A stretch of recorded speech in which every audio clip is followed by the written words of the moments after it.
بسم اللہ الرحمن الرحیم۔ السلام علیکم۔ اگر آپ نے آج کا درود شریف نہیں پڑھا تو پڑھ لیجئے صلی اللہ علیہ وآلہ وسلم۔ نئے آنے والے سے گزارش ہے کہ وہ چینل کو سبسکرائب کر لیں۔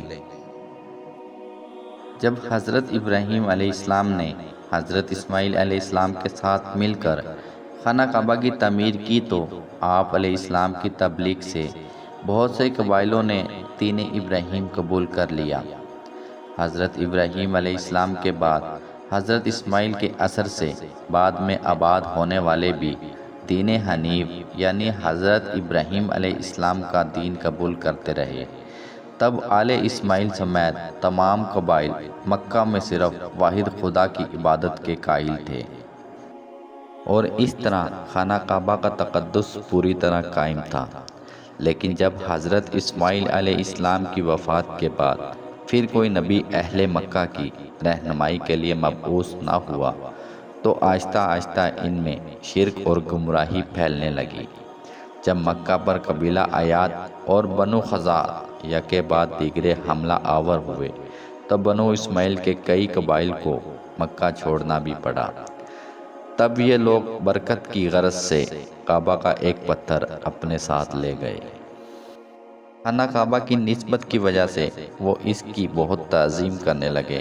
اس تعظیم کا اثر یہ ہوا کہ آہستہ آہستہ آنے والے وقت میں ان کی آل اولاد نے خود اس پتھر کو معبود مجازی کا درجہ دے دیا۔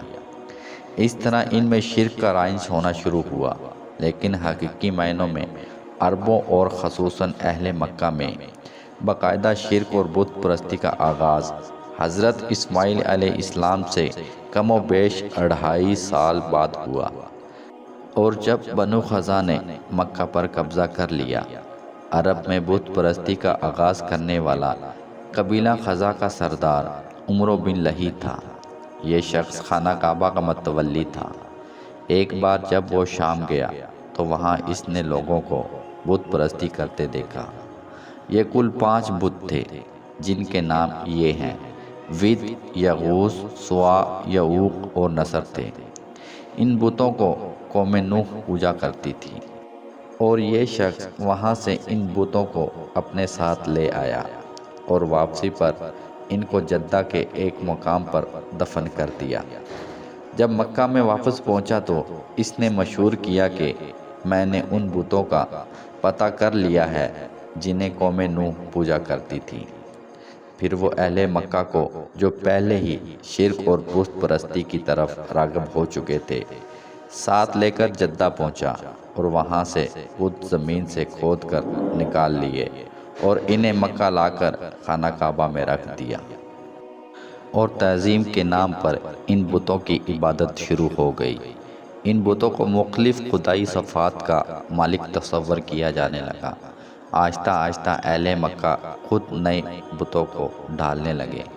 تب بہت سے ایسے بت بنائے گئے جنہیں آنے والے دور میں مشرکین عرب میں بے پناہ اہمیت حاصل ہوئی۔